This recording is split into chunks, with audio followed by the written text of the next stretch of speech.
الحمد لله نحمده ونستعينه ونؤمن به ونتوكل عليه ونعوذ بالله من شرور أنفسنا ومن سيئات أعمالنا من يهده الله فلا مضل له ومن يضلله فلا هادي له وأشهد أن لا إله إلا الله وحده لا شريك له وأشهد أن محمدًا عبده ورسوله اللهم صل على محمد وعلى آل محمد كما صليت على إبراهيم وعلى آل إبراهيم اللهم بارك على محمد وعلى آل محمد كما باركت على إبراهيم وعلى آل إبراهيم إنك حميد مجيد أما بعد فإن خير الحديث كتاب الله وخير الهدي هدي محمد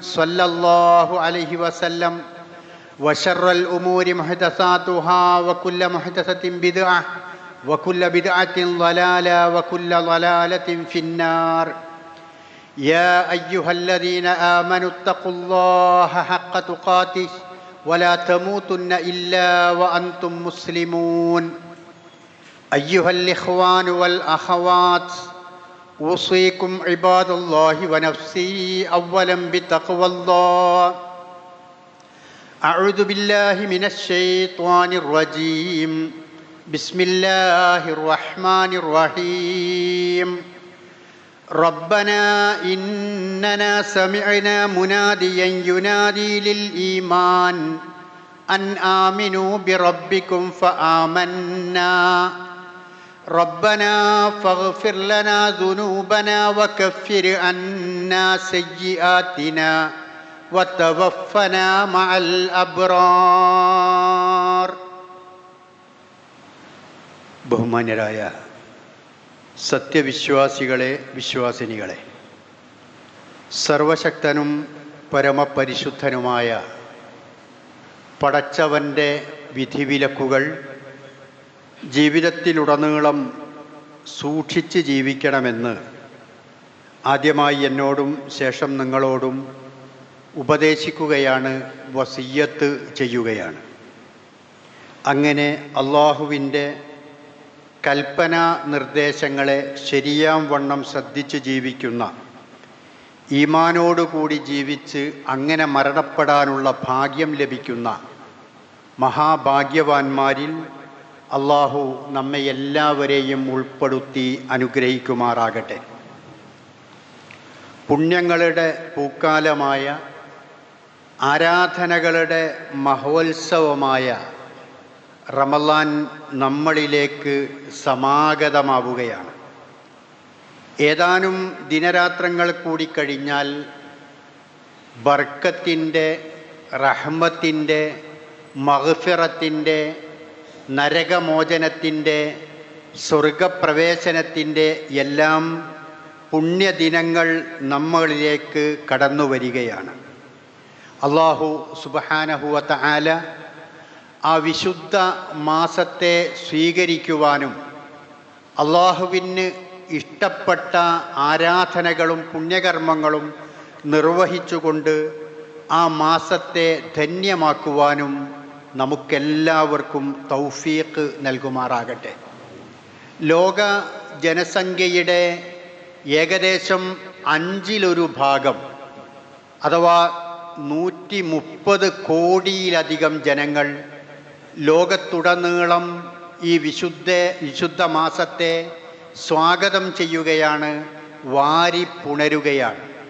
അവരുടെ ജീവിതത്തിൽ, അവരുടെ ജീവിത അനുഭവങ്ങളും അതുപോലെ തന്നെ ജീവിതശീലങ്ങളുമെല്ലാം മാറി മറിയുന്ന ദിനരാത്രങ്ങളിലേക്കാണ് ലോകത്തുള്ള മുസ്ലിങ്ങളെല്ലാവരും പ്രവേശിക്കാൻ പോകുന്നത്.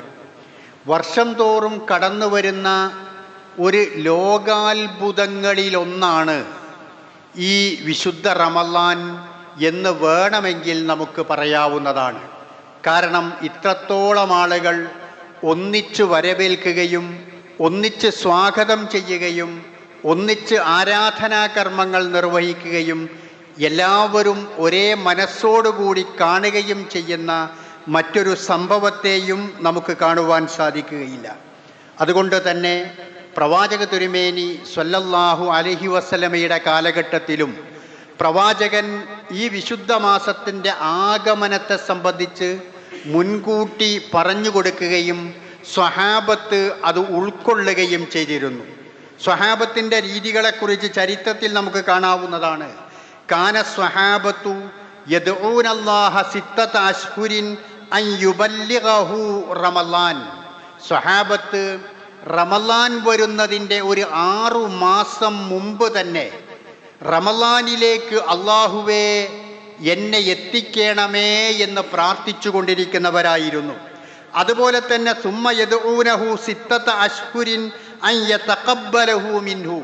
പിന്നീടുള്ള 6 മാസം പടച്ചവനെ ഞങ്ങൾ റമളാനിൽ അനുഷ്ഠിച്ചിട്ടുള്ള പുണ്യകർമ്മങ്ങളെല്ലാം നീ സ്വീകരിക്കണമേ എന്ന് പ്രാർത്ഥിക്കുന്നവരുമായിരുന്നു എന്ന് അവരുടെ ചരിത്രങ്ങളിൽ നിന്ന് നമുക്ക് കാണുവാൻ സാധിക്കുന്നതാണ്.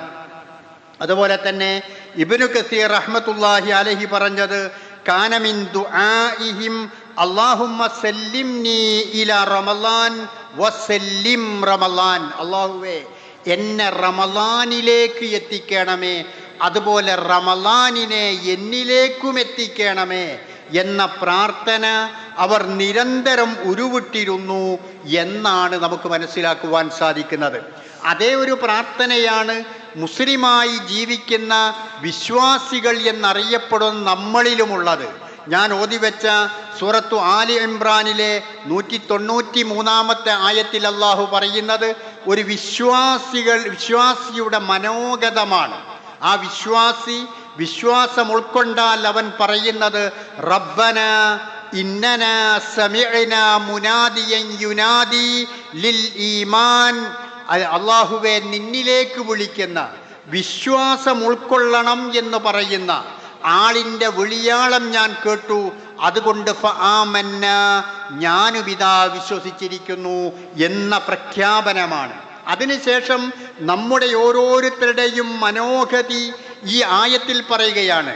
ആ വിശ്വാസം ഉൾക്കൊണ്ട വിശ്വാസി എപ്പോഴും പറഞ്ഞുകൊണ്ടിരിക്കുന്നത് അതുകൊണ്ട് ഫഗ്ഫിർ ലനാ ദുനൂബനാ വകഫിർ അന്നാ സയ്യിആതിനാ വതവഫനാ മഅൽ അബ്റാർ.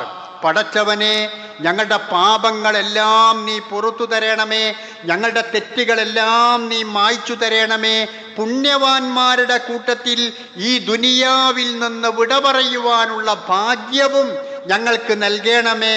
റബ്ബന വആതിന മാ വഅദ്തന അലാ റുസുലിക്. അല്ലാഹുവേ നിന്റെ പ്രവാചകന്മാരിലൂടെ നീ ഞങ്ങൾക്ക് വാഗ്ദത്തം ചെയ്തിട്ടുള്ള ആ നല്ല നല്ല കാര്യങ്ങൾ നീ ഞങ്ങൾക്ക് നൽകണമേ.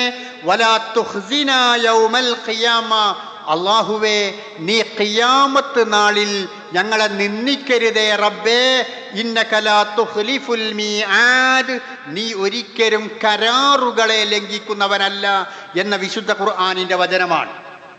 ഈ പ്രാർത്ഥനയാണ് നമ്മുടെ മനസ്സിലും ഇപ്പോഴുമുള്ളത്.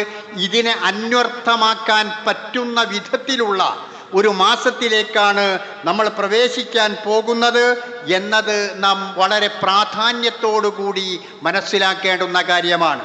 അതുപോലെ തന്നെ വളരെ സവിശേഷതകളുള്ള ഒരു വിശിഷ്ടാതിഥിയാണ്, ഒരു VVIP ആണ് നമ്മളിലേക്ക് കടന്നു വരാനിരിക്കുന്നത്. റമളാൻ അതിവിശിഷ്ടമായ ഒരു മാസമാണ് എന്ന് പ്രവാചകൻ സ്വല്ലല്ലാഹു അലൈഹി വസല്ലം പഠിപ്പിക്കുന്നു. അത്താക്കും ഷഹ്റു റമളാൻ ഷഹ്റും മഗ്ഫിറ. ഒരു തിരുവചനത്തിൽ നിങ്ങൾക്കിതാ വിശുദ്ധ മാസം കടന്നു വരുന്നു, അത് മഗ്ഫിറത്തിൻ്റെ മാസമാണ്. മറ്റൊരു ഹദീസിൽ അത്താക്കും ഷഹ്റു റമളാൻ ഷഹ്റു ബറക്ക. നിങ്ങളിലേക്ക് ഇതാ വിശുദ്ധ മാസം വരുന്നു, അത് ബർക്കത്തിൻ്റെ മാസമാണ്. മറ്റൊരു തിരുവചനത്തിൽ ഇദാ ദഖല റമളാൻ ഫുതിഹത് അബ്വാബുൽ ജന്ന. റമളാൻ നിങ്ങളിലേക്ക് കടന്നു വന്നാൽ സ്വർഗത്തിൻ്റെ കവാടങ്ങൾ തുറക്കപ്പെടുകയാണ്. വഗുല്ലിഖത് അബ്വാബുൻ നാർ. നരകത്തിൻ്റെ കവാടങ്ങൾ കൊട്ടിയടക്കപ്പെടുകയാണ്. വസുഫിദതി ശയാത്തീൻ. പിശാചുക്കളെ ബന്ധനസ്ഥരാക്കപ്പെടുകയുമാണ് എന്ന് ഇതുപോലെയുള്ള ഒരുപാട് പ്രാധാന്യങ്ങൾ വിശദീകരിക്കുന്ന തിരുവചനങ്ങൾ നമുക്ക് കാണാവുന്നതാണ്. അബൂ ഉമാമ റളിയല്ലാഹു അൻഹുവിൽ നിന്ന് ഉദ്ധരിക്കുന്ന ഒരു ഹദീസ് നമുക്ക് കാണാവുന്നതാണ്. അത്തൈതു റസൂലല്ലാഹി സ്വല്ലല്ലാഹു അലൈഹി വസല്ലം, ഞാൻ പ്രവാചക തിരുമേനി സ്വല്ലല്ലാഹു അലൈഹി വസല്ലമയുടെ അടുക്കൽ ചെന്നു. ഫഖുൽതു, എന്നിട്ട് ഞാൻ ചോദിച്ചു, മുർനി ബിഅമലിൻ യുദ്ഖിലുനി അൽ ജന്ന, പ്രവാചകരെ അള്ളാഹുവിൻ്റെ അടുക്കൽ സ്വർഗത്തിൽ പ്രവേശിക്കാൻ പറ്റുന്ന ഒരു കർമ്മം എനിക്ക് പറഞ്ഞു തരിക എന്ന് പ്രവാചകനോട് ചോദിച്ചപ്പോൾ ഖാല, പ്രവാചകൻ പറഞ്ഞു, അലൈക ബിസ്സൗം, നീ നോമ്പനുഷ്ഠിച്ചാൽ മതി. മറ്റാരാധനകളൊക്കെ ചെയ്യുന്നതോടൊപ്പം ശ്രദ്ധയോടുകൂടി നീ നോമ്പനുഷ്ഠിച്ചാൽ മതി. ഫഇന്നഹു ലാ ഇദ്ല ലഹു, അതിന് പകരം വെക്കാൻ പറ്റുന്ന മറ്റൊന്നുമില്ല. നോമ്പെന്ന ആ ഇബാദത്തിന് പകരം വെക്കാൻ പറ്റുന്ന, സ്വർഗപ്രവേശനത്തിന് സാധ്യമാകുന്ന മറ്റൊന്നുമില്ല എന്ന് അബൂ ഉമാമ റളിയല്ലാഹു അൻഹുവിന് പ്രവാചക തിരുമേനി സ്വല്ലല്ലാഹു അലൈഹി വസല്ലമ പഠിപ്പിച്ചു കൊടുക്കുകയാണ്. അതുപോലെ വിശുദ്ധ ഖുർആനിൽ പേരെടുത്തു പറഞ്ഞിട്ടുള്ള ഒരു മാസമാണ് റമളാൻ എന്ന് പറയുന്ന മാസം. ഷഹ്റു റമളാൻ അല്ലദീ ഉൻസില ഫീഹിൽ ഖുർആൻ, റമളാനിലാണ് ഖുർആൻ ഇറങ്ങിയിട്ടുള്ളത് എന്ന വചനത്തിലൂടെ മറ്റു മാസങ്ങളെക്കുറിച്ച് പേരെടുത്തു പ്രതിപാദിച്ചിട്ടില്ല. 12 മാസങ്ങൾ എന്ന് പറഞ്ഞുകൊണ്ടാണ് ഖുർആൻ പറഞ്ഞിട്ടുള്ളത്. അതുപോലെ തന്നെ മറ്റു വേദഗ്രന്ഥങ്ങൾ നമ്മൾ മനസ്സിലാക്കിയിട്ടുള്ള തൗറാത്ത്, ഇഞ്ചീല്, സബൂർ, അവസാനത്തെ വേദമായ വിശുദ്ധ ഖുർആൻ, ഈ 4 വേദഗ്രന്ഥങ്ങളും ഇറങ്ങിയിട്ടുള്ള മാസവും ഈ വിശുദ്ധ റമളാൻ മാസം തന്നെയാകുന്നു. അതുപോലെ അള്ളാഹുവിലേക്ക് ചേർത്തു പറഞ്ഞിട്ടുള്ള മാസങ്ങളിലൊന്ന് മുഹറം മാസത്തെക്കുറിച്ച് അള്ളാഹു എൻ്റെ മാസമാണ് എന്ന് പറഞ്ഞിട്ടുണ്ട്. അതുപോലെ അള്ളാഹുവിലേക്ക് ചേർത്തു പറഞ്ഞിട്ടുള്ള ഒരു മാസവുമാണ് റമളാൻ. അസ്സൗമു ലീ വ അന അജ്സി ബിഹി, നോമ്പ് എനിക്കുള്ളതാണ്, അതുകൊണ്ട് ഞാനാണ് അതിന് പ്രതിഫലം നൽകുന്നത് എന്നതൊക്കെ, ഇങ്ങനെ ഒരുപാട് പ്രത്യേകതകളും പ്രാധാന്യങ്ങളും ശ്രേഷ്ഠതകളും പ്രവാചക തിരുമേനി സ്വല്ലല്ലാഹു അലൈഹി വസല്ലം തൻ്റെ തിരുവചനത്തിലൂടെ പഠിപ്പിച്ചു തരികയാണ്. എന്നാൽ ഇതെല്ലാം ഞാൻ എല്ലാ വർഷവും റമളാനിലും റമളാനിൻ്റെ മുന്നോടിയായും കേൾക്കുന്നതാണ്. അത് സാധാരണ വരുന്നത് പോലെ അങ്ങ് വരും, അത് പോകുന്നത് പോലെ അങ്ങ് കടന്നു പോവുകയും ചെയ്യും എന്ന രൂപത്തിലാണ് നമ്മുടെ മനോഗതിയെങ്കിൽ, നമ്മുടെ ചിന്താഗതിയെങ്കിൽ, വിശ്വാസിയായ ആളുകളുടെ അവസ്ഥയെങ്കിൽ, പ്രവാചകൻ സ്വല്ലല്ലാഹു അലൈഹി വസല്ലമ താക്കീതു ചെയ്യുന്ന കാര്യവും നാം അറിയേണ്ടതാണ്.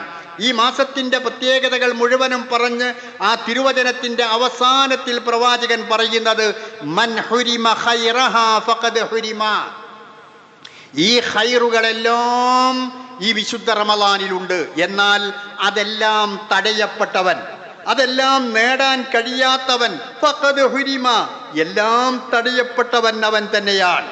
അള്ളാഹുവിൻ്റെ അടുക്കൽ ഒരു നേട്ടവും കൈവരിക്കാൻ കഴിയാത്തവൻ അവനാണ് എന്ന് ആ ഹദീസിന്റെ അവസാനത്തിൽ പറയുകയാണ്. അതുപോലെ മറ്റൊരു ഹദീസിന്റെ അവസാനത്തിൽ ഫഇന്ന ശഖിയ്യ മൻ ഹുരിമ ഫീഹി റഹ്മത്തുല്ലാഹ്, ഏറ്റവും വലിയ നിർഭാഗ്യവാൻ എന്ന് പറയുന്നവൻ അവൻ ആരാണ്? അള്ളാഹുവിൻ്റെ കാരുണ്യത്തെ തൊട്ട് ഈ വിശുദ്ധമായ മാസത്തിലും ആ തടയപ്പെട്ടിട്ടുള്ള ആളുകളാണ് എന്ന് പ്രവാചകൻ സ്വല്ലല്ലാഹു അലൈഹി വസല്ലമ പഠിപ്പിക്കുക. കുട്ടികളെ സംസാരിക്കാതെ. ആ വിശുദ്ധമായ മാസത്തിലും ആ അള്ളാഹുവിൻ്റെ അനുഗ്രഹത്തിൽ നിന്ന് തടയപ്പെട്ടവരാണ് എന്ന് പ്രവാചകൻ സ്വല്ലല്ലാഹു അലൈഹി വസല്ലം പഠിപ്പിക്കുകയാണ്. അതുപോലെ നാം എല്ലാവരും കേട്ടിട്ടുള്ള പ്രവാചകൻ സ്വല്ലല്ലാഹു അലൈഹി വസല്ലം 3 പ്രാവശ്യം മിമ്പറിൽ നിന്ന് ആമീൻ പറഞ്ഞതിൻ്റെ ഒരു ആമീൻ, മൻ അദ്റക ശഹ്റ റമളാൻ ഫലം യുഗ്ഫർ ലഹു ഫഅദ്ഖലൻ നാർ ഫഅബ്അദഹു അല്ലാഹ് ഫഖുൽതു ആമീൻ എന്നായിരുന്നു എന്ന് പ്രവാചകൻ പറയുകയാണ്.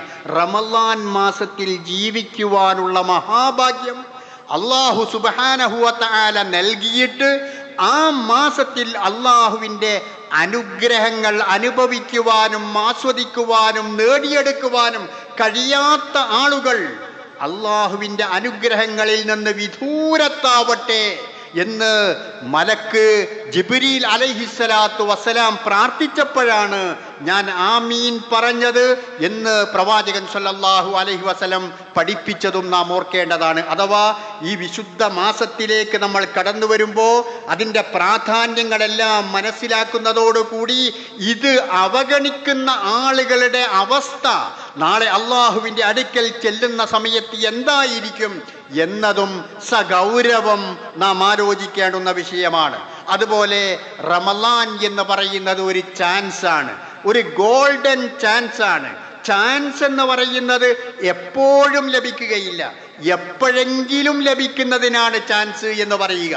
അങ്ങനെ ആ ചാൻസ് ലഭിക്കുന്ന സമയത്ത് നാം അത് പ്രയോജനപ്പെടുത്തണം, അത് ഗോളടിക്കണം. ഒരു കളിക്കാരനാണ് എങ്കിൽ അവർക്ക് ലഭിക്കുന്ന ചാൻസ് ആ കിട്ടുന്ന സമയത്ത് പ്രയോജനപ്പെടുത്തണം, എപ്പോഴും അത് വരില്ല. അങ്ങനെയുള്ള ഒരു ഗോൾഡൻ ചാൻസ് ആണ് ഈ റമളാൻ എന്ന് മനസ്സിലാക്കി അതിന് കൃത്യമായ പ്ലാനിങ്ങോടുകൂടി രൂപരേഖയോടുകൂടി അതിലേക്ക് പ്രവേശിക്കുവാനും അതിനെ പ്രയോജനപ്പെടുത്തുവാനും നാം തയ്യാറാവേണ്ടതുണ്ട്. അതുപോലെ തന്നെ വാനലോകത്ത് നിന്ന് അള്ളാഹുവിൻ്റെ അനുഗ്രഹത്തിൻ്റെ പേമാരി വർഷിക്കുന്ന മാസമാണ് റമളാൻ എന്ന് പറയുന്നത്. വാനലോകത്ത് നിന്ന് അള്ളാഹുവിൻ്റെ അനുഗ്രഹത്തിൻ്റെ പേമാരി വർഷിക്കുന്ന വിശുദ്ധമായ മാസമാണ്. അങ്ങനെ പേമാരി വർഷിക്കുമ്പോൾ നമ്മുടെ മനസ്സുകൾ ഒരിക്കലും മൊട്ടക്കുന്നുകളായി മാറാൻ പാടില്ല. മൊട്ടക്കുന്നുകളിലേക്കാണ്, മലകളുടെ മുകളിലേക്കാണ് പേമാരി വർഷിക്കുന്നത് എങ്കിൽ അതെത്ര ശക്തമായ പേമാരിയായിരുന്നാലും ആ വെള്ളമെല്ലാം ഒലിച്ച് താഴെ പോരുകയാണ് ചെയ്യുക. അങ്ങനെയുള്ള മൊട്ടക്കുന്നുകളല്ല നമ്മുടെ മനസ്സുകളാവേണ്ടത്, മറിച്ച് സമുദ്രങ്ങളും തടാകങ്ങളുമാകണം. ആ പേമാരി വർഷിക്കുന്ന ആ പേമാരിയിലെ വർദ്ധിച്ച ജലത്തെ മുഴുവനും ഉൾക്കൊള്ളുന്നത് ഈ കടലുകളും സമുദ്രങ്ങളും അതുപോലെ വലിയ വലിയ തടാകങ്ങളുമാണ്. ഇങ്ങനെ അള്ളാഹുവിൻ്റെ അനുഗ്രഹ വർഷം റമളാനിൽ ഉണ്ടാകുമ്പോൾ നമ്മുടെ മനസ്സുകളെല്ലാം പാരാവാരം പോലെ സമുദ്രം കണക്കെ തടാകം കണക്കെ വിശാലമായി അതിനെയെല്ലാം ഉൾക്കൊള്ളാൻ പറ്റുന്ന വിധത്തിൽ നാം തയ്യാറെടുക്കുകയും അതിനെ സ്വീകരിക്കുകയും ആ രൂപത്തിൽ വിനിയോഗിക്കുകയും ചെയ്യേണ്ടതുണ്ട്. ആ മഴ വർഷിക്കുന്ന സമയത്ത് ഒരാൾ തൻ്റെ കയ്യിലുള്ള ഒരു കുടം അത് കമിഴ്ത്തിയാണ് വെച്ചത് എങ്കിൽ ഒരു തുള്ളി പോലും അതിൻ്റെ ഉള്ളിലേക്ക് കടക്കുകയില്ല. മഴ നല്ല മഴയാണ്, പേമാരി ശക്തമാണ്, പക്ഷേ നമ്മുടെ കയ്യിലുള്ള പാത്രം നാം കമിഴ്ത്തിയാണ് വെച്ചത് എങ്കിൽ അതിലേക്ക് ഒരു തുള്ളി വെള്ളം കടക്കാത്തതുപോലെ റമളാൻ ശ്രേഷ്ഠതയുള്ളതാണ്, പോരിശയുള്ളതാണ്, അനുഗ്രഹങ്ങൾ നിറഞ്ഞതാണ്. പക്ഷേ നാം അതിലേക്ക് കടന്നു വന്നു, നാം ഇതൊന്നും ചെവിക്കൊണ്ടില്ല, നാം ഇതൊന്നും പ്രാവർത്തികമാക്കിയില്ല, നമ്മുടെ മനസ്സിലേക്ക് ഇതൊന്നും കയറിയില്ല എങ്കിൽ കമിഴ്ത്തി വെച്ച കുടം പോലെ ഒന്നും നമുക്ക് നേടാൻ കഴിയാത്ത അവസ്ഥയാണ് ഉണ്ടാവുക എന്നത് നാം തിരിച്ചറിയേണ്ടതുണ്ട്. അതുകൊണ്ടാണ് റമളാൻ കടന്നു വരുന്ന സമയത്ത് വയുനാദി മുനാദിൻ യാ ബാഗിയൽ ഖൈർ അഖ്ബിൽ, ഈ വിശുദ്ധ മാസം കടന്നു വരുമ്പോ നന്മ ചെയ്യാൻ ശ്രമിക്കുന്നവനെ അഖ്ബിൽ, നീ മുന്നോട്ട് വരിക, യാ ബാഗിയ ശർ അഖ്സിർ, തിന്മകൾ ജീവിതത്തിൽ വന്നു പോകുന്നവനെ നീ ചുരുക്കുക എന്ന് പ്രവാചകൻ സല്ലല്ലാഹു അലൈഹി വസല്ലം തിരുവചനത്തിലൂടെ പഠിപ്പിച്ചിട്ടുള്ളത്. നന്മകൾ ചെയ്യാൻ ഉദ്ദേശിക്കുന്ന ആളുകൾക്ക് ആ നന്മകളിലൂടെ മുന്നേറുവാൻ പറ്റുന്ന അവസരവും തൻ്റെ ജീവിതത്തിൽ വന്നുപോകുന്ന തെറ്റുകളിൽ നിന്ന് പൂർണ്ണമായി മോചിതരാകാൻ പറ്റുന്ന ദിവസവുമാണ്. ഇബ്നു ഖുസൈമ റഹിമഹുല്ലാഹ് തൻ്റെ സ്വഹീഹിൽ ഉദ്ധരിച്ചിട്ടുള്ള ഒരു ഹദീസ്, അതിൻ്റെ സനദുകളിൽ അല്പം ദുർബലതയുണ്ട് എങ്കിലും അദ്ദേഹം തൻ്റെ സ്വഹീഹിൽ ഉദ്ധരിച്ചിട്ടുണ്ട്, ലൗ യഅലമുൽ ഇബാദു മാ ഫീ റമളാൻ ലതമന്നത് ഉമ്മത്തി അൻ തകൂന സനതു കുല്ലഹാ റമളാൻ. റമളാനിന്റെ ശ്രേഷ്ഠത ആളുകൾ മനസ്സിലാക്കിയിരുന്നുവെങ്കിൽ അവർ വർഷം മുഴുവനും റമളാനാവണേ എന്നായിരുന്നു അവരുടെ ആഗ്രഹമുണ്ടാവുക. ലതമന്നത്, അവർ ആഗ്രഹിക്കുമായിരുന്നു അൻ തകൂന സനതു കുല്ലഹാ റമളാൻ, വർഷം മുഴുവനും റമളാൻ തന്നെ ആയിക്കോട്ടെ എന്ന് അവർ പറയുമായിരുന്നു. അത്രയ്ക്ക് ശ്രേഷ്ഠതയുള്ളതാണ് വിശുദ്ധ റമളാൻ എന്ന് പ്രവാചകൻ സല്ലല്ലാഹു അലൈഹി വസല്ലമ പഠിപ്പിച്ചതായി നാം മനസ്സിലാക്കുകയാണ്. അതുപോലെ റമളാൻ എന്ന് പറയുന്നത് ഒരു സ്വകാര്യമായ ഇബാദത്താണ്. വിവിധ ഇബാദത്തുകൾ നാം നിർവഹിക്കുന്നുണ്ട്. നമസ്കാരം അത് ജമാഅത്തായിട്ടാണ് നാം നമസ്കരിക്കുന്നത്. ഇനി അതല്ല, ഒറ്റക്കാണ് നമസ്കരിക്കുന്നത് എങ്കിലും നമ്മുടെ വീട്ടിലുള്ള ആളുകൾ കാണും, ചുറ്റുപാടുകളിലുള്ള ആളുകൾ കാണും, പലരും അത് കാണുകയും അനുഭവിക്കുകയും എല്ലാം ചെയ്യും. സക്കാത്താണ് അയാൾ നൽകുന്നത് എങ്കിൽ ഒരുപക്ഷെ അത് സക്കാത്ത് കമ്മിറ്റികളിലേക്കാണ് നൽകുന്നത് എങ്കിൽ അവരെങ്കിലും അത് ആ വിഷയം അറിയും. ഇനി അതല്ല, നേരിട്ട് കൊടുക്കുന്നവനാണെങ്കിൽ കൊടുക്കുന്നവനും വാങ്ങുന്നവനുമെങ്കിലും അതറിയും. ഹജ്ജാണെങ്കിൽ സാമൂഹികമായിട്ടാണ് നിർവഹിക്കുന്നത്. എന്നാൽ നോമ്പ് വളരെ വളരെ വളരെ രഹസ്യമായിട്ടാണ്. ഭർത്താവ് ഒരു പക്ഷേ നോമ്പ് നോറ്റിട്ടില്ല എങ്കിൽ ഭാര്യയ്ക്കത് കണ്ടുപിടിക്കാൻ കഴിഞ്ഞുകൊള്ളണമെന്നില്ല. ഒരു വ്യക്തി നോമ്പ് നോറ്റിട്ടില്ല എങ്കിൽ മറ്റൊരു വ്യക്തിക്ക് തൊട്ടടുത്ത് നിൽക്കുന്ന വ്യക്തിക്ക് അത് മനസ്സിലാവണമെന്നില്ല. അത്രക്ക് രഹസ്യമായി അള്ളാഹുവിനെ ആരാധിക്കുന്ന ഇബാദത്താണ് നോമ്പ് എന്ന് പറയുന്നത്. അതുകൊണ്ടാണ് പ്രവാചകൻ, ഞാൻ നേരത്തെ പറഞ്ഞ അസ്സൗമു ലീ, നോമ്പ് എനിക്കുള്ളതാണ്, എന്നിൽ വിശ്വാസമുള്ളവനെ അത് അനുഷ്ഠിക്കാൻ സാധിക്കുകയുള്ളൂ, ഉള്ളിൽ എന്നെ മനസ്സിലാക്കുന്നവനെ അത് അനുഷ്ഠിക്കുവാൻ സാധിക്കുകയുള്ളൂ എന്ന് പറഞ്ഞിട്ടുള്ളത്. അപ്പോൾ ആ നോമ്പിൻ്റെ ഉദ്ദേശം എന്താണ്? സ്വകാര്യമായി മറ്റാളുകളിൽ നിന്ന് ഒളിച്ചു വെച്ചൊന്നും ചെയ്യാൻ കഴിയുന്ന എനിക്ക് അതിൽ നിന്ന് മാറി നിൽക്കാൻ കഴിയും, എന്നിട്ടും അള്ളാഹുവിനെ പേടിച്ചുകൊണ്ട് സ്വകാര്യതയിലും ഞാൻ അള്ളാഹുവിനെ പേടിക്കേണ്ടതുണ്ട്. ആൾക്കൂട്ടങ്ങളിൽ ഒരു പക്ഷേ ആൾക്കാരെ പേടിച്ച് തെറ്റുകളിൽ നിന്ന് അകന്നു നിന്ന് എന്ന് വന്നേക്കാം. പോരാ, സ്വകാര്യതയിലാണ് ഏറ്റവും കൂടുതൽ പടച്ചവനെ പേടിക്കേണ്ടത്. ആ രംഗം കുറഞ്ഞു വരികയാണ്. ഞാൻ ഒറ്റക്കാണ് എങ്കിൽ എനിക്ക് എന്തും പറയാം, എന്തും ചെയ്യാം, ഏത് രൂപത്തിലും നീങ്ങാം എന്നൊരവസ്ഥയിലാണ് ആളുകൾ നീങ്ങുന്നത്. അതുകൊണ്ട് നോമ്പ് നമ്മെ പഠിപ്പിക്കുന്നത് സ്വകാര്യമായ ഇബാദത്താണ്, സ്വകാര്യമായ അല്ലാഹുവിലേക്ക് അടുക്കുകയാണ്. ഞാൻ ഒറ്റക്കാണെങ്കിലും റബ്ബ് എന്നെ കാണുന്നുണ്ട്. ഇദാ മാ ഖലൗത ദഹ്റ യൗമൻ ഫലാ തഖുൽ ഖലൗതു വലാകിൻ ഖുൽ അലയ്യ റഖീബു എന്ന് അബുൽ അതാഇയ തൻ്റെ കവിതയിലൂടെ പഠിപ്പിക്കുകയാണ്. നീ ഒറ്റക്കായാൽ ഒരിക്കലും ഞാൻ ഒറ്റക്കാണ് എന്ന് നീ പറയരുത്. മറിച്ച് എൻ്റെ ഒരു നിരീക്ഷകൻ അഥവാ അള്ളാഹു എന്നെ നിരീക്ഷിച്ചു കൊണ്ടിരിക്കുന്നുണ്ട് എന്ന ബോധമാണ് നിന്നിലുണ്ടാകേണ്ടത്. സൂറത്തുൽ മുൽക്കിൽ അള്ളാഹു പറയുന്നു, ഇന്നല്ലദീന യഖ്ശൗന റബ്ബഹും ബിൽ ഗൈബി ലഹും മഗ്ഫിറത്തും വഅജ്റുൻ കബീർ. അള്ളാഹുവിനെ ഗൈബായ രൂപത്തിൽ, അദൃശ്യമായ അള്ളാഹുവിനെ രഹസ്യമായ രൂപത്തിൽ ആരാധിക്കുന്ന ആളുകൾക്ക് ലഹും മഗ്ഫിറത്തുൻ വഅജ്റുൻ കബീർ, അവർക്കാണ് മഗ്ഫിറത്തുള്ളത്, മഹത്തായ പ്രതിഫലമുള്ളത് എന്ന് ഖുർആൻ നമുക്ക് പഠിപ്പിച്ചു തരികയാണ്. ഈ പറഞ്ഞ കാര്യങ്ങളൊക്കെ ഇതിൻ്റെ പ്രാധാന്യവും ശ്രേഷ്ഠതയും ഉൾക്കൊണ്ട് അതിൽ നിന്ന് വിട്ടുമാറിയാലുള്ള അതിൻ്റെ ഗൗരവം നാം മനസ്സിലാക്കി അള്ളാഹുവിനോട് അടുക്കുവാനുള്ള ഏറ്റവും മഹത്തായ ഇബാദത്താണ് നോമ്പെന്ന് നാം തിരിച്ചറിഞ്ഞ് അങ്ങനെയൊക്കെ ഉൾക്കൊണ്ടുകൊണ്ട് നോമ്പ് നോൽക്കുമ്പോഴാണ് അത് പ്രവാചകൻ പറഞ്ഞതുപോലെ അസ്യാമു ജുന്നത്തുൻ യസ്തജിന്നു ബിഹൽ അബ്ദു മിനന്നാർ. നോമ്പെന്ന് പറയുന്നത് ഒരു പരിചയാണ്, നരകത്തിൽ നിന്ന് അവനെ തടുക്കുന്ന പരിച.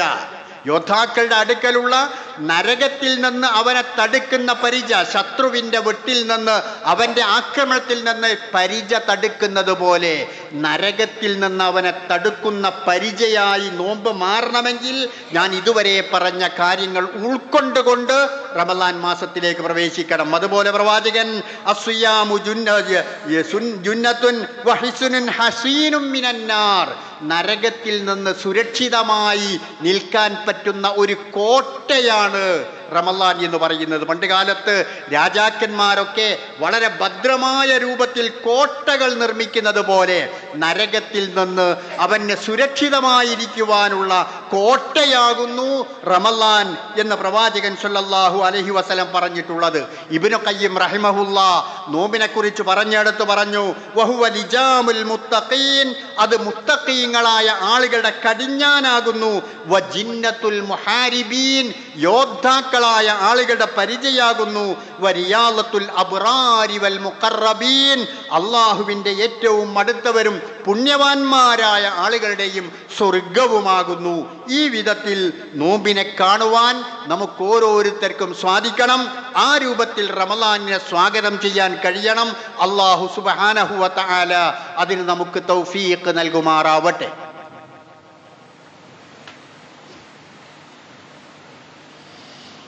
അൽഹംദുലില്ലാഹ് വസല്ലല്ലാഹു അലാ മുഹമ്മദ് സ്വലാത്തൻ തദൂമു ബിഹി ഇലാ യൗമിൽ ഹിസാബ്. അയ്യുഹൽ ഇഖ്വാൻ വൽ അഖവാത്ത് ഉസീകും ഇബാദല്ലാഹി വ നഫ്സി സാനിയം ബിത്തഖ്വല്ലാഹ്. സഹോദരന്മാരെ, സഹോദരികളെ, അള്ളാഹുവിൻ്റെ കൽപ്പനാ നിർദ്ദേശങ്ങൾ ജീവിതത്തിലുടനീളം പാലിക്കണമെന്ന് ഒരിക്കൽ കൂടി എന്നോടെന്ന പോലെ നിങ്ങളെയും ഉപദേശിക്കുകയാണ്, ഉണർത്തുകയാണ്. വിശുദ്ധ മാസത്തിലേക്ക് പ്രവേശിക്കുന്ന നമ്മൾ നമ്മുടെ മനസ്സുകളിൽ ഉണ്ടാകേണ്ടുന്ന ചിന്തകൾ എന്തൊക്കെയാകണം എന്നതിനെക്കുറിച്ചാണ് നാം പറഞ്ഞുകൊണ്ടിരിക്കുന്നത്. തിരക്കിനിടയിൽ തിരിഞ്ഞു നിന്ന് ആലോചിക്കുവാനുള്ള നിമിഷങ്ങളാണ് റമളാൻ എന്ന് പറയുന്നത്. 11 മാസക്കാലം നാം ഒരു അലച്ചിലായിരുന്നു, പടയോട്ടമായിരുന്നു. അതിനിടയിൽ ഒരു മാസക്കാലം ആ ജീവിതത്തെക്കുറിച്ച് ഒന്ന് തിരിഞ്ഞു നിന്ന് ആലോചിക്കുവാനുള്ള ഒരു മാസം. നമുക്കറിയാം, നാം ഒരു ദീർഘയാത്ര ചെയ്യുകയാണ് എങ്കിൽ ആ യാത്ര കഴിഞ്ഞ് തിരിച്ചെത്തുമ്പോൾ നമ്മുടെ ശരീരത്തിലൊക്കെ ഒരുപാട് പൊടിപടലങ്ങൾ ഉണ്ടാകും. നമ്മുടെ വസ്ത്രം ആകെ ചളി നിറഞ്ഞതായിത്തീരും. അതുപോലെ തന്നെ ഒരുപാട് ക്ഷീണവും അതുപോലെയുള്ള കാര്യങ്ങളുമെല്ലാം ഉണ്ടാകും. അങ്ങനെയുള്ള അവസ്ഥയിൽ നാം പൈപ്പിൻ്റെ അടുക്കൽ നിന്ന് നല്ല തണുത്ത വെള്ളം കൊണ്ടൊന്ന് മുഖം കഴുകിയാൽ, അതല്ലെങ്കിൽ നാം ബാത്റൂമിൽ കയറി നന്നായി ഒന്ന് കുളിച്ചാൽ നമ്മുടെ ക്ഷീണമെല്ലാം മാറിക്കിട്ടുകയും നാം ഊർജ്ജസ്വലരായി മാറുകയും ചെയ്യും. അതുപോലെ 11 മാസക്കാലമുള്ള ഈ നെട്ടോട്ടം, അതിനിടയിൽ ഈ ഒരു മാസക്കാലം നമ്മെ തിരിഞ്ഞു നിന്ന് ആലോചിച്ചുകൊണ്ട് ശരീരത്തിലും മനസ്സിലും പറ്റിപ്പിടിച്ചിട്ടുള്ള ആ പടലങ്ങളിൽ നിന്നെല്ലാം രക്ഷ നേടുന്ന വിധത്തിൽ അള്ളാഹുവുമായി അടുക്കുവാൻ പറ്റുന്ന അവസരം. അതുകൊണ്ടാണ് റമള് എന്നത് മരുഭൂമിയിൽ പെയ്യുന്ന മഴയ്ക്ക് അറബിയിൽ പറയാറുണ്ട്. ഒരു മഴ വർഷിക്കുമ്പോൾ മരുഭൂമിക്ക് മുകളിലുള്ള മാലിന്യങ്ങളെല്ലാം ഒലിച്ച് ഒഴുകിപ്പോയി ആ മരുഭൂമി വൃത്തിയാകുന്നത് പോലെ റമളാൻ വരുമ്പോൾ 11 മാസക്കാലം നമ്മിൽ പറ്റിപ്പിടിച്ചു പോയിട്ടുള്ള മാലിന്യങ്ങൾ മുഴുവനും കഴുകി സ്ഫടിക സമാനം തിളങ്ങുന്ന ഒരു മനസ്സുമായി, ഈമാനുമായി മാറാൻ പറ്റുന്ന അവസരമാണ്. അതുപോലെ തന്നെ റമള് എന്ന് പറയുന്നതിന് കരിച്ചു കളയുന്നത് എന്ന മറ്റൊരർത്ഥവുമുണ്ട്. അഥവാ ഈ മനുഷ്യൻ്റെ ജീവിതത്തിൽ കടന്നു വന്നിട്ടുള്ള ജീവിത തിരക്കിനിടയിൽ വന്ന ഒരുപാട് തെറ്റുകുറ്റങ്ങളിൽ നിന്ന് അതിനെയെല്ലാം കരിച്ചു കളയാൻ പറ്റുന്ന ഒരു മാസമാണിത് എന്നും നമുക്ക് മനസ്സിലാക്കുവാൻ സാധിക്കും. അതുപോലെ ഒരു പരീക്ഷയാണ്, ഒരു പരീക്ഷണമാണ്. എല്ലാവർക്കും ഒരേ മാർക്കല്ല.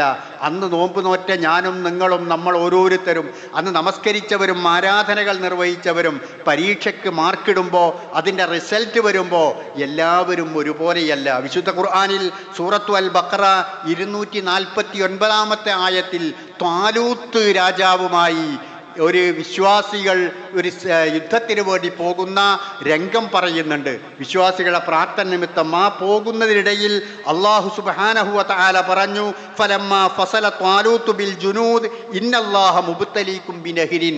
അല്ലാഹു ഒരു നദിയിലൂടെ നിങ്ങൾക്ക് മുറിച്ചു കടക്കേണ്ടതുണ്ട്. അത് നിങ്ങൾക്കൊരു പരീക്ഷണമാണ്. അതിൽ നിന്ന് ആരും വെള്ളം കുടിക്കരുത്. കുടിക്കുന്നവൻ നമ്മിൽപ്പെട്ടവനല്ല, 1-2 മുറുക്കൊഴികെ, 1-2 മുറുക്കൊഴികെ. അതൊരു പരീക്ഷണമായിരുന്നു.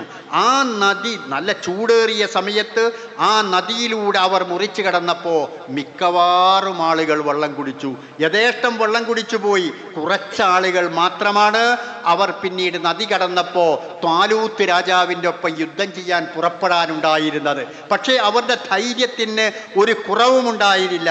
അവർ പറഞ്ഞു, കം മിൻ ഫിഅത്തിൻ ഖലീല ഗലബത് ഫിഅതൻ കസീറ. എത്ര കൊച്ചു സംഘങ്ങളാണ് വലിയ വലിയ സംഘങ്ങളെ കീഴ്പ്പെടുത്തിയത്. നമുക്ക് പോകാം, യുദ്ധം ചെയ്യാം. അങ്ങനെ അവർ യുദ്ധം ചെയ്തു, അവർ വിജയിച്ചു. അഥവാ ഈ പരീക്ഷണം, ഒരു പരീക്ഷ റമളാനിൽ ഞാൻ നേരിടുകയാണ്, അതിൽ പൂർണ്ണമായും വിജയിക്കാൻ എനിക്ക് കഴിയണം എന്ന ചിന്തയും നമുക്കുണ്ടാവേണ്ടതുണ്ട്. ഇസ്ലാമിലുള്ള ആരാധനകൾ ഒരു റമളാനിയാകാൻ വേണ്ടിയിട്ടല്ല, ആ മാസത്തിൽ മാത്രം നമുക്കൊരു പ്രത്യേകമായ രൂപമുണ്ടാകാനല്ല, അതിന് ശേഷം ജീവിതത്തിൽ ആ വെളിച്ചവും തെളിച്ചവും ഓജസ്സും നിലനിർത്തിക്കൊണ്ട് മുന്നോട്ട് പോകാൻ വേണ്ടിയിട്ടാണ്. നമസ്കാരത്തെക്കുറിച്ച് ഖുർആൻ പറയും, നമ്മൾ കേട്ടിട്ടില്ലേ, വഇദാ ഖുദിയത്തിസ് സ്വലാത്തു ഫന്തശിറു ഫിൽ അർളി വബ്തഗൂ മിൻ ഫളില്ലാഹ് വദ്കുറുല്ലാഹ കതീറ. നിസ്കരിച്ച് പുറത്തു പോകുന്ന ആൾക്കാരോടാണ് അള്ളാഹ് പറയുന്നത്, പുറത്തു പോകുന്നവരോടാണ് പറയുന്നത് വദ്കുറുല്ലാഹ കതീറ, നിങ്ങൾ അള്ളാഹിനെ ഓർക്കണം ട്ടോ. ആരാധന കഴിഞ്ഞ് പുറത്തേക്ക് പോകുന്നവരോട്, ഹജ്ജ് കഴിഞ്ഞ് പുറത്തേക്ക് പോകുന്ന പ്രസവിച്ച കുട്ടിയെപ്പോലെ ഹജ്ജ് കർമ്മം നിർവഹിച്ച് പോകുന്നവരോട് അള്ളാഹ് പറഞ്ഞു, ഇനി ഇതാ നിങ്ങൾ സാധാരണ ജീവിതത്തിലേക്ക് പോവുകയാണ്, നിങ്ങളുടെ പിതാക്കളെ ഓർക്കുന്നത് പോലെ എന്നെ നിങ്ങൾ ഓർക്കണം ട്ടോ. അഥവാ ഓരോ ആരാധനകളും ജീവിതത്തിൽ നമുക്ക് വഴികാട്ടിയാകുവാൻ വേണ്ടിയാണ്. അങ്ങനെ ഈ റമളാനിനെ പുണ്യങ്ങളാൽ, ഞാനത് വിശദീകരിച്ചിട്ടില്ല, നമുക്കറിയാം, ഖുർആൻ പാരായണം, നോമ്പ് നോൽക്കുക, തറാവീഹ് നമസ്കരിക്കുക, ദാനധർമ്മങ്ങൾ ചെയ്യുക, നല്ല നല്ല കാര്യങ്ങൾ എന്തൊക്കെയുണ്ടോ അതിൽ വ്യാപൃതരാവുക, ഇങ്ങനെ എല്ലാ കാര്യങ്ങളും നിർവഹിച്ചുകൊണ്ട് ഈ റമളാനിനെ ധന്യമാക്കാൻ നമ്മൾ ശ്രമിക്കുക. നമ്മൾ മാത്രമല്ല, നമ്മുടെ കുടുംബവും, നമ്മുടെ കുടുംബത്തിലുള്ള ഓരോ അംഗങ്ങളും, കുടുംബത്തിൽ മുഴുക്കെ ഈ ഒരു ധാർമ്മിക ചിന്തയും ബോധവും നിലനിർത്താൻ നമുക്ക് കഴിയണം. നമ്മുടെ വീട്ടിലുള്ള സ്ത്രീകൾ വെറും ഭക്ഷണമുണ്ടാക്കുന്ന പാചകക്കാരികൾ മാത്രമല്ല ആവേണ്ടത്. ഭക്ഷണം അല്പം കുറഞ്ഞാലും, ആ ഒരുക്കങ്ങൾ അല്പം കുറഞ്ഞാലും ആരാധനകളിൽ പങ്കാളികളാകാൻ, അവർക്ക് കൂടി അവസരങ്ങൾ നൽകാൻ, ആ രൂപത്തിലുള്ള ചിട്ടവട്ടങ്ങൾ നമ്മുടെ കുടുംബങ്ങളിലും ഉണ്ടാകണം. കളിപ്പാട്ടങ്ങൾ കൊടുത്തുകൊണ്ട് കുട്ടികളെ നോമ്പ് നോൽപ്പിച്ചിരുന്നു. മണിക്കൂറുകൾ, അല്പസമയങ്ങൾ, ഉച്ചവരെ ഒക്കെ നോമ്പ് നോൽപ്പിക്കുന്ന പ്രവണത, ശീലങ്ങൾ പണ്ട് കാലത്തുണ്ടായിരുന്നു. അതുകൊണ്ട് അങ്ങനെയൊക്കെ നമ്മുടെ കുടുംബങ്ങളിലും ഒരു ആഘോഷമായി ഈ വിശുദ്ധ റമളാൻ കടന്നു വരികയും ആഘോഷത്തിനപ്പുറം ആരാധനയാണെന്ന ചിന്ത നിലനിർത്തുകയും ജീവിതത്തെ അത് മാറ്റിപ്പണിയാൻ അവസരമാവുകയും ചെയ്യുക. അല്ലാഹു സുബ്ഹാനഹു വ തആല ഈ ബോധങ്ങൾ വിശാലമായ അർത്ഥത്തിൽ നമ്മളിൽ നിലനിർത്തിക്കൊണ്ട് വിശുദ്ധ റമളാനിനെ സ്വാഗതം ചെയ്യാനുള്ള തൗഫീഖ് നമുക്കെല്ലാവർക്കും നൽകി അനുഗ്രഹിക്കുമാറാകട്ടെ. റഹ്മാനായ തമ്പുരാനെ, ഈ പുണ്യങ്ങളുടെ മാസമായ, മഗ്ഫിറത്തിൻ്റെ മാസമായ റമളാനിലേക്ക് പ്രവേശിക്കാനുള്ള ഭാഗ്യം ഞങ്ങൾക്കെല്ലാവർക്കും നീ നൽകണമേ റഹ്മാനെ. ആരോഗ്യത്തോടുകൂടി ആ വിശുദ്ധ മാസത്തിൽ ആരാധനകൾ നിർവഹിക്കുവാനുള്ള തൗഫീഖ് ഞങ്ങൾക്കെല്ലാവർക്കും നീ നൽകണമേ റഹ്മാനെ. നോമ്പുകാർക്ക് പ്രത്യേകമായി തയ്യാർ ചെയ്യപ്പെട്ട റയ്യാൻ എന്ന കവാടത്തിലൂടെ സ്വർഗത്തിലേക്ക് പ്രവേശിക്കുവാനുള്ള ഭാഗ്യം ഞങ്ങൾക്കെല്ലാവർക്കും നീ നൽകണമേ. അള്ളാഹുവേ, ഞങ്ങൾ ചെയ്തു പോയ എല്ലാ തെറ്റുകുറ്റങ്ങളും ഞങ്ങൾക്കെല്ലാവർക്കും നീ പൊറുത്ത് മാപ്പാക്കി തരണമേ റഹ്മാനെ. ഇന്ന് സർജറിക്ക് വിധേയയാകുന്ന ഒരു രോഗി പ്രാർത്ഥിക്കണമെന്ന് പ്രത്യേകം വസിയ്യത്ത് ചെയ്തിട്ടുണ്ട്.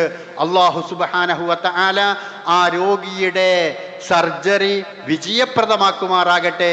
പൂർണ്ണ ആരോഗ്യത്തോടു കൂടി തിരിച്ചു വരുവാനുള്ള ഭാഗ്യം അല്ലാഹു സുബ്ഹാനഹു വ തആല അവർക്ക് നൽകുമാറാകട്ടെ. ഈമാനോടുകൂടി ജീവിക്കുവാനും അങ്ങനെ തന്നെ മരണപ്പെടുവാനും അള്ളാഹുവിൻ്റെ അനുഗ്രഹീതമായ സ്വർഗത്തിൽ പ്രവേശിക്കുവാനും അവൻ നമുക്കെല്ലാവർക്കും തൗഫീഖ് നൽകുമാറാകട്ടെ. اللهم اغفر للمؤمنين والمؤمنات المسلمين والمسلمات الأحياء منهم والأموات إنك مجيب الدعوات يا قاضي الحاجات. ربنا آتنا في الدنيا حسنة وفي الآخرة حسنة وقنا عذاب النار.